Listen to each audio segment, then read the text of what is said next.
Hello students, आज हम लोग करते हैं single line to ground fault पर एक और प्रॉब्लम हम लोग सॉल्व करके देखेंगे। तो देखते हैं कि ये प्रॉब्लम क्या है। तो क्वेश्चन में दिया है कि 3 phase 37.5 MVA 33 kV alternator having x1 is equal to 0.18 pu, x2 is equal to 0.12 pu, x0 is equal to 0.10 pu based on its rating. मतलब कि ये जो पर यूनिट वैल्यूज दिए हैं उसके रेटिंग पर ही बेस्ड है। ठीक है, ये जो है वो 33 kV ओवरहेड लाइन से कनेक्टेड है।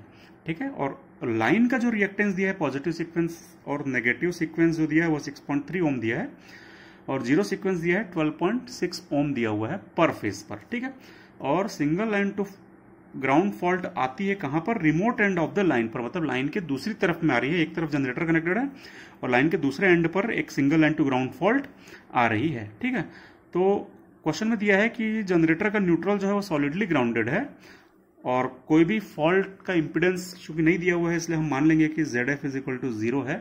ठीक है, हमको फॉल्ट करंट फाइंड करना है। तो सिंपल सा क्वेश्चन है, सिर्फ अपने को फॉल्ट करंट फाइंड करना है। ठीक है, तो इस क्वेश्चन में अब क्या दिया हुआ है सबसे पहले अपन उसको देख लें।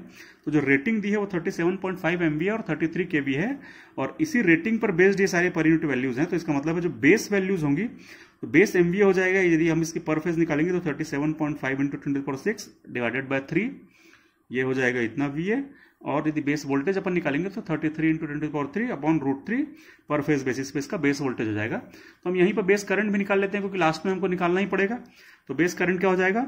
वो सिंपल सा formula base MVA divided by base voltage. तो उस फॉर्मूले से हम निकालेंगे तो ये आ जाएगा अपना बेस करंट। ये हमको जरूरत पड़ेगी आगे चल करके 656.08 एम्पियर। ये आप कैलकुलेटर बाय आराम से कैलकुलेट कर सकते हैं। उसके बाद हम यहीं पर निकाल लेते हैं बेस वोल्टेज भी, क्योंकि हमको जो लाइन का इंपीडेंस दिया है ओम्स में दिया है तो हमको बेस इंपीडेंस भी निकालना पड़ेगा। बेस इंपीडेंस कैसे निकलेगा? तो base voltage upon base current Z is equal to V upon I। इससे अपन निकालेंगे तो बेस वोल्टेज हमको मालूम है ये दिया हुआ है, बेस करंट हमने अभी अभी ये निकाला। इन दोनों को जब हम डिवाइड करेंगे तो ये आ जाएगा हमारा बेस इंपीडेंस 29.04 ओम। ठीक है, अब अपन लोग निकाल लेते हैं कि जो हमारी लाइन्स दी हुई हैं। ठीक है, सबसे पहले अपन लाइन, क्योंकि उसका जो इंपीडेंस दिया है वो ओम में दिया है, कितना कितना ओम दिया है। तो x1 is equal to x2 is equal to वो दिया है 6.3 ओम और x0 दिया हुआ है 12.6 ओम। ये ओम में है, अपने को इसको पहले पर यूनिट में कन्वर्ट करना पड़ेगा। तो यहीं पर अपन इसको पर यूनिट में कन्वर्ट कर लेते हैं। x1 is equal to x2 per unit value में निकाल रहा हूं तो actual value upon base value. तो एक्चुअल वैल्यू है 6.3 और बेस वैल्यू ये हमने निकाली है 29.4। तो सीधे 29.4 करेंगे और इसकी जो हम पर यूनिट वैल्यू निकालेंगे तो दोनों की पर यूनिट वैल्यू आती है 0.217 पर यूनिट। ठीक है, सिमिलरली अपन x0 के लिए निकालेंगे। यहां पर मैं पर यूनिट निकाल रहा हूं। ठीक है, और ये एक्चुअल दी हुई है, इसको बस अपन ध्यान रखेंगे। ठीक है, तो जब x0 की पर यूनिट निकालेंगे तो कितना आ जाएगा? एक्चुअल वैल्यू 12.6 डिवाइडेड बाय इसकी बेस वैल्यू कितनी है? तो 29.04 है। जब हम इसको डिवाइड करेंगे और इसकी जब हम पर यूनिट वैल्यू निकालेंगे तो 0.7886 पर यूनिट इसकी इसकी जो पर यूनिट वैल्यू आ रही है 12.6 और जब हम इसको करेंगे तो 0.5 के आसपास आनी चाहिए। तो ये आ रही है 0.4388 पर यूनिट इसकी वैल्यू आ रही है। ठीक है, तो ये हम लोगों ने जो लाइन है, जो ट्रांसमिशन लाइन दी थी उसका x1 x2 और उसका x0 भी हमने पर यूनिट में निकाल लिया। तो अब क्वेश्चन कैसा दिया हुआ था? क्वेश्चन दिया हुआ था कि ये एक जनरेटर है, ठीक है, और उसके साथ में एक ऐसी लाइन लगी हुई है। तो इस लाइन के ये डाटा दिए हुए थे, जनरेटर के डाटा हमारे ऊपर में क्वेश्चन में दिए हुए थे। ठीक है, और यहां पर आ रही है अपनी एक single line to ground fault. ठीक है, तो इसका मतलब है कि इसके जितने भी इंपिडेंसेस होंगे और इसके जितने भी इंपिडेंसेस होंगे इस फॉल्ट के रिस्पेक्ट में ये सीरीज में कनेक्टेड होंगे। इसका पॉजिटिव सीक्वेंस इसका पॉजिटिव सीक्वेंस सीरीज में, इसका नेगेटिव और इसका नेगेटिव सीरीज में, इसका जीरो और इसका जीरो सीक्वेंस इंपिडेंस सीरीज में कनेक्टेड होंगे with respect to this fault. ठीक है, तो हम सीरीज कनेक्शन निकाल लें सबसे पहले। तो अपना जो टोटल जो हो जाएगा, जो हमारा हो जाएगा टोटल पॉजिटिव सीक्वेंस रिएक्टेंस हो जाएगा, वो कितना हो जाएगा? जो लाइन जो हमारा जनरेटर का कितना दिया था, जनरेटर का हमारा दिया हुआ था 0.18 दिया था और लाइन का हम लोगों ने अभी भी निकाला 0.217, तो 0.217। ठीक है, इन दोनों को अपन जोड़ देंगे तो x1 कितना आ जाएगा? x1 आ जाएगा J 0.397 पर यूनिट आ जाएगा। सिमिलरली अपन x2 निकाल लें टोटल, तो J 0.12 दिया हुआ है अपना जनरेटर का, प्लस ये हमने निकाला है अभी J 0.217, तो J 0.217, क्योंकि रिएक्टेंस है इसलिए मैं J लिख रहा हूँ। ठीक है, रिएक्टेंस की वैल्यू दी थी तो यहाँ पर भी अपने को J लिखना चाहिए था, यहाँ पर भी J लिखना चाहिए था। जब हम इसको जोड़ेंगे तो इन दोनों को जोड़ने पर आ रहा है 0.337 J। ठीक है, ये आ जाएगी अपनी पर यूनिट में वैल्यू।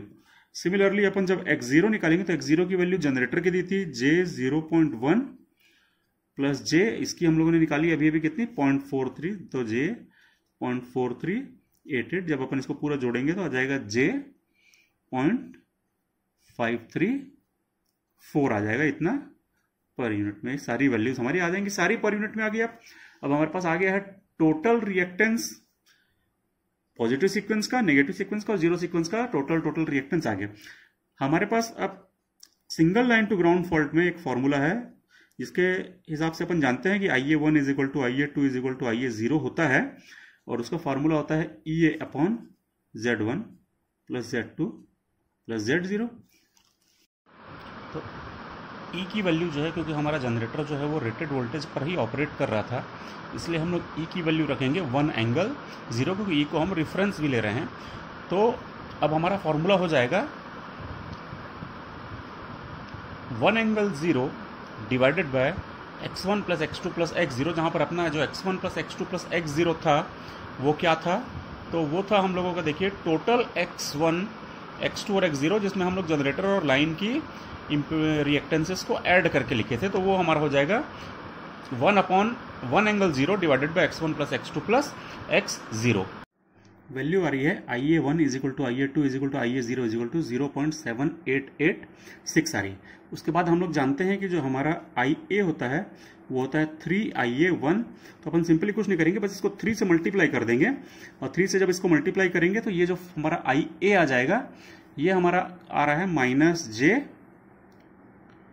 2.366 per unit. एक्चुअल में ये भी जो वैल्यू आएगी ये अपनी -J के फॉर्म में आएगी, और ये जब हम 3 से मल्टीप्लाई करेंगे तो ये भी उतनी वैल्यू आ जाएगी। इसको आप सिंपली कैलकुलेट करके देख सकते हैं, ऊपर हमने फॉर्मूला लिखा था, सारी वैल्यूज पुट करेंगे तो ये आ जाएगी -J 0.7886 पर यूनिट, और IA की वैल्यू आ जाएगी इतनी, और यही वैल्यू होगी हमारी फॉल्ट करंट, क्योंकि जो लाइन ए का करंट, जो फेज ए का करंट होता है वही हमारा फॉल्ट करंट भी होता है। तो ये अपना आंसर हो गया इतनी पर यूनिट। यदि हमको इसकी एक्चुअल वैल्यू निकालनी है तो अपन यदि एक्चुअल फॉल्ट करंट निकालना चाहेंगे, यहां पे अपन लिख लेते हैं एक्चुअल फॉल्ट करंट, तो कितना होगा, वो हो जाएगा base current multiplied by this. तो ये कितना है -J 2.366, और हम लोगों ने बेस करंट कितना निकाला था, तो एकदम स्टार्टिंग में हम लोगों ने निकाल लिया था इस क्वेश्चन को सॉल्व करते समय 656.08 आया था, और जब हम इसको मल्टीप्लाई करेंगे तो जो हमारा टोटल आंसर आ जाएगा फॉल्ट करंट का वो हो जाएगा 1552.3 एम्पियर। तो ये हो जाएगा हमारा फॉल्ट करंट। तो इस प्रकार से अपन लोग फॉल्ट करंट निकाल सकते हैं। तो हम लोग को करना क्या है, सिंपली जो सबसे बेसिक फॉर्मूला है हमारा निकालने का, तो वो है IA1 is equal to IA2 is equal to IA0 is equal to E upon Z1 plus Z2 plus Z0। इस फॉर्मूले का यूज हमको मेनली करना है, और जो टोटल फॉल्ट करंट होता है वो 3 टाइम्स इंटू IA1 होता है, बस ये अपने को याद रखना है। तो इस फॉर्मूले को यूज करते हुए अपन लोग फॉल्ट करंट निकाल सकते हैं। एक बार जब पर यूनिट में निकल जाएगा तो फिर अपन उसको बेस वैल्यू से मल्टीप्लाई करके एक्चुअल फॉल्ट करंट निकाल पाएंगे। ठीक है, थैंक यू।